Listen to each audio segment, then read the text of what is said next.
Yo, what up? Welcome to another episode of the Oakland Warriors podcast. I'm Patrick, flying solo. So I just wanted to talk about a few things about the Warriors before their 6-game epic road trip, the gauntlet, as I've called it. And I didn't get to talk about these things after the last game during the last episode. And I just wanted to, I wanted to toss out the idea before the Milwaukee Bucks game. Maybe, just maybe, your Golden State Warriors are just fine. Maybe. You know what I mean? I know it's a stretch, and you could say it's an overreaction to one game, that really entertaining Celtics win at Chase Center. But maybe the Warriors are now almost at where we thought they would be at the beginning of the season. You know, maybe things like the Draymond Jordan Poole incident or an overestimation of where the young lotto picks were in their development, whether or not they were ready. And, maybe the vets not fully being there, maybe Clay, his legs and his head not being exactly right. Maybe Dante DiVincenzo being out for a couple of weeks with a bad hamstring, his kind of chemistry with the team, maybe all those things combined to put the Warriors in a really, really bad spot. And now that they're starting to sort things out, they've kind of course corrected a little bit. Again, they're just one game above 500 at this point as they embark on this 6-game road trip. But as I said, after the Celtics game, we saw who they could be.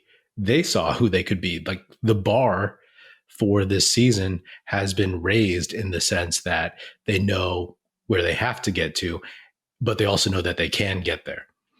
And if you go back to all those things that I just mentioned, it's like, okay, obviously I have no way of knowing about the Draymond Poole thing internally, but, for the most part on the court seems to be everything is all right. Draymond is on his best behavior, and whether or not it's because it's a contract year, he is scoring and shooting better than he has in recent seasons. So his leadership obviously came into play after that Suns game where Clay was just hunting his shot, and, they had a big team meeting and all that jazz, and things kind of changed after that. Not completely, but for the most part, really did change for Klay Thompson. So that's big. And then Jordan Poole, he's still up and down, but, he's showing some flashes, especially at home. He has 6 opportunities to show it on the road. So hopefully that ends up clicking. And then with Dante DiVincenzo, I've talked about how he's looking more and more solid. His rebounding, his shooting, his just comfort with the rest of his teammates and their comfort with him seems to be coming along. And like I mentioned previously, in the Celtics game, when Jordan Poole was kind of iffy towards the end, Dante DiVincenzo closed the game before garbage time. So that means he has Steve Kerr's trust. And I think that'll just continue to grow and grow as long as he stays healthy. And then you look at the young guys. This is the big one that everyone is always pointing at and looking at. So I've talked so much about Jonathan Kuminga and how he has come along and how he's basically graduated from his rookie year finally, right? It's like one of those things. The Warrior system is so difficult, that read and react, and then just knowing what you're supposed to do and how you can best help the team, that something has finally clicked for Kuminga. And it's a beauty to see, and it's a lot of fun to watch. And so that is finally happening, right? Preseason, and then early into the season, he was on the bench, and then he finally broke out and is getting more and more comfortable. In that Dallas game, things clicked, and all of a sudden he was like bang, bang with the ball. He knows what to do with it. He doesn't hesitate. And you can see with him that he's not thinking too hard. He's just reacting, trying to make winning plays. He's not trying to avoid mistakes so he doesn't get benched. So I think his trajectory is just going forward. It's almost like you, like in a video game, when you pass one level finally, it's like a really hard level to get past. All of a sudden, you're past it and you're on to the next challenge and trying to get past the next level. And you're not going back to the previous one. It's like moving forward. And, you can look at him and just be like, oh, he's shown flashes in the past, but not like this. And then we have Moses Moody, who is, like he's riding the pine a little bit, of course. And you would like to see him get in games. And I feel like he's close. He's close, but it's just tough for him to crack the rotation right now because of Jonathan Kuminga and because of Anthony Lamb and Dante DiVincenzo and even, Andrew Wiggins when he's healthy, right? Like 2 and 3 is basically where Moses Moody plays, and all those guys take up those spots. But, you just needed at least one of those guys to pop, one of the lotto picks, and you have Kuminga, right? But then looking forward, right, I've talked about how the Warriors, at least in their playoff rotation, it was where they needed to figure out spots 7, 8, and 9. I talked about that early in the season when they were having so many problems because 1 through 6 obviously is figured out with Jordan Poole being in that 6th spot. And right now it's Dante DiVincenzo, it's Jonathan Kuminga, and some combination of Anthony Lamb and JaMychal Green, right? Moody is still on the outside looking in. And right now, being in December, there's plenty of time to figure out that 9th spot. Yes, I could be totally like, this could come out to bite me on the butt because they could just go on a really, really terrible streak on the road coming up. But honestly, it's like that feeling of, oh my gosh, this team needs to do something isn't as prominent, at least to me. I know there's a lot of people out there who were like, no, we look terrible. We got to make a move. We got to move so-and-so and this person and get this guy.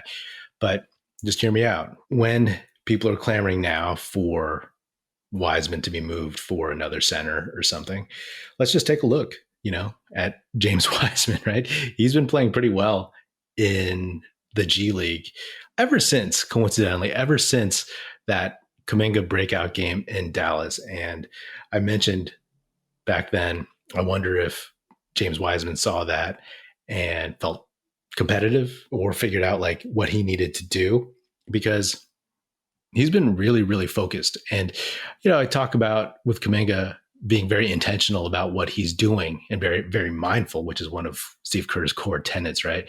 Being mindful. And Kuminga can do a lot more, especially in his mind, but a lot of those things the Warriors don't need. And a lot of those things will lead to turnovers and mistakes and basically not winning basketball right now. And those are the things that James Wiseman's trying to learn and figure out. And he's trying to make those mistakes. And lately, he's been sharp. Last game, he played 29 minutes, 11 for 13 from the field, 16 boards, 2 assists, 3 blocks, 24 points, plus 2. They won 122-111, which is moot. But you look at that 11 for 13, you look at those 16 rebounds, and I haven't watched all the games, but I've watched chunks of the games, and I've watched replays of the games, and I've watched highlights and stuff. And, highlights are always like the best plays, right? But when you watch the flow of the game, you can see that he is playing with more confidence and he's more purposeful. You know what I mean? He's understanding that he can take these guys a lot more because of his size and his athleticism, and he's finding where he can fit in. And I think that's really important for him right now moving forward, right? In the previous game against the South Bay Lakers, Wiseman, 27 minutes, 9 for 10 from the field, 4 for 4 from the line, 10 boards, 2 steals, 24 points plus 29. For all the plus minus gods out there, there's some proof. They won that game 111-100. Again, moot. But you're seeing that his field goal percentage is really, really high. And that means he's taking all those high percentage shots near the basket. And his teammates are also finding him better. So again, these are the things that the Warriors, the big league club, need him to do. There's this guy on the South Bay Lakers, Jay Huff, who in an early G League game, one of Wiseman's first ones down there, I mean, he was getting the better of Wiseman, And so even though this is some guy that you've never heard of before, who's just trying to stick somewhere, he had Wiseman's number early on, and now it's like shows some growth that Wiseman is flexing back on him. That dude was playing 30 minutes, 5 for 16, 6 boards, 10 points, minus 32. So, just that little difference from early on shows me some progress. So again, I'm not saying Wiseman is ready. I'm not saying Wiseman is oh wow, that's the number 2 pick who's like, I'm celebrating that he's doing well in the G League finally. But you got to divorce yourself from that number 2 pick stuff if you're really, really focused on finding what he needs to help this team win the title. You know what I mean? Because if you're hung up on LaMelo Ball or missing out on any other guys, then that's moot. Those are like, you can't do anything about that. What you're given right now is the situation that Wiseman needs work, but there are very specific ways he needs to help this team. So I look at the big league club, and honestly, I look at those 7, 8, 9 spots, and the biggest question marks for me are Anthony Lamb and specifically JaMychal Green. Anthony Lamb, like, he's a role player, two-way player. Like, if he gets bumped out of the way, that's fine. Hopefully it does happen, because you want to see Moses Moody, your lottery pick, be more important and like serve a greater purpose on your team than Anthony Lamb. So you're looking for that, right? But like the biggest question mark on the bench for the Warriors to me is JaMychal Green, right? Everybody, else has shown me a little something, a little bit of flair, and what their potential for how they could improve and help this team win, especially DiVincenzo and Jonathan Kuminga. But JaMychal Green is the one guy who kind of just, sputters along for me. Every now and then he'll have an impressive dunk or an impressive rebound, or, he'll show how tough he is, which is all great, but it's kind of a flat line. You know what I mean? He's not bringing anything close to like what Bielitsa brought last year, or what Otto Porter Jr. did in stints in terms of like rising to the moment or an occasion. And, if we're looking for the need for another big off the bench, look at James Wiseman. It's obvious for some and reprehensible for others who are just like, oh, don't give me this Wiseman stuff again. But in a way, it's like the Warriors need him to do some basic things. They need him by the springtime to be able to give like 10 to 12 minutes dependably, barring injuries to Looney or Draymond or whomever else. They need that from him, and that only. They need him to be able to do the things that he's doing now in the G League, which is rebound and hit high percentage shots, a lot of which are lobs or pick and rolls or just like point blank. And the more he can do that in the G League, the more he's showing me that, okay, plug him in, give him some time in, 2023 to showcase what he can do in the bigs. And I think he can, because all you don't need him to be the number 2 pick, all-star future guy, whatever, come springtime. You would love that. I would love that. But you need him to be dependable. You need him to execute the game plan the same way Jonathan Kuminga does. And you need him to not make mistakes, or at least make fewer mistakes, eye-rolling mistakes, and be sure to contribute to like, holding on to leads, or at least stabilizing whenever he's out there on the second unit. You know what I mean? You just need him to be dependable for now, right? All that other stuff, like his growth, his, athleticism, his ability to shoot threes, all those things. Those are things just like Kuminga that he can do, but he's not efficient in those things. And those will lead to mistakes and turnovers and not winning basketball. So for all the folks out there who are saying, he's a bust, let's trade him, take a step back and just look at what the Warriors will need him for when the time comes. And again, it's just a handful of games in the G League, but it's the intentionality that we see with Kuminga that we're starting to see with Wiseman. And that's the thing where I'd say something has clicked, especially in that Dallas game for Kuminga. We're starting to see, hopefully, things click with James Wiseman, because then all of a sudden, if you can shore that up, then, hey, we're kind of where we thought we would be at the beginning of the season. Yes, the Warriors are just one game above 500, but they're only 4.5 games out of first. And as I said last season, you're not trying to necessarily get the top seed. You would love it, but you're trying to stay healthy and you're trying to get all the new guys and the young guys ready for the real season, the playoffs. And then you're trying to nail down home court advantage as much as possible. So, I talked throughout the early rough part of the season about let's see in 20 games where they're at. And that was a while ago, but by the 20th game, the Warriors looking better.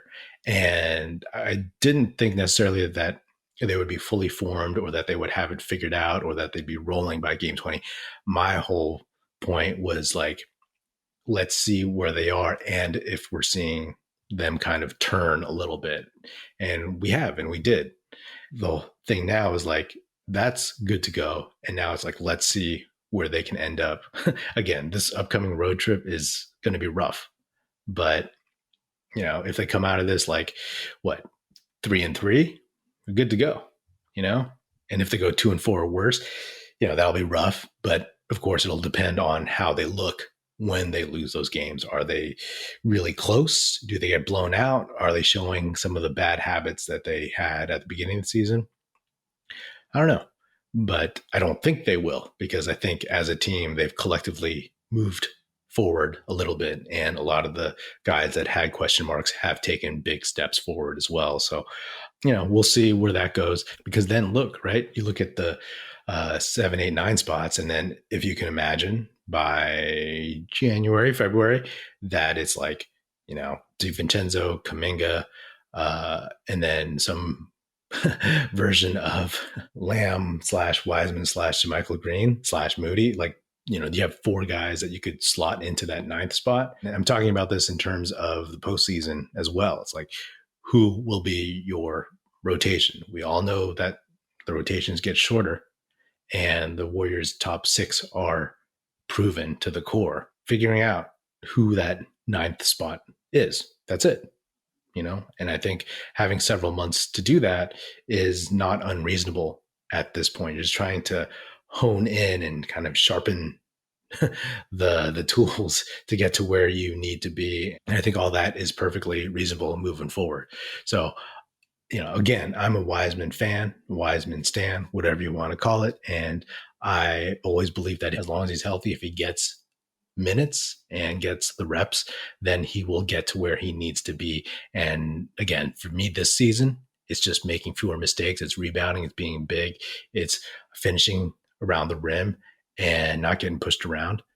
And he's starting to show those things, right, in the G League. So if you can get there for the big league club, then I think we're good to go for this season.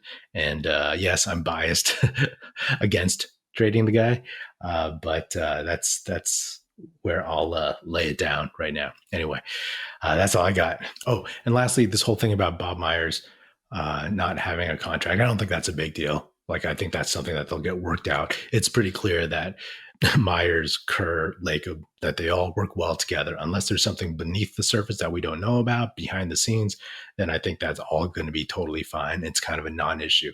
People bring that up, like Adrian Wojnarowski, then it's just information, right? I think it's information he's tossing out there because, he tosses out the info first and whatnot. And who knows, maybe Myers camp leaked that to put some pressure, but I don't think it's anything close to a big deal at all. I think as long as Kerr's around, as long as Steph's around, and as long as, some of his guys that he's drafted over the last several years are around until things go south, I think Myers, as long as he wants to be here, will be here unless The only job I can see him ever being called to is rebuilding the Lakers after they fire Pelinka, after LeBron is gone.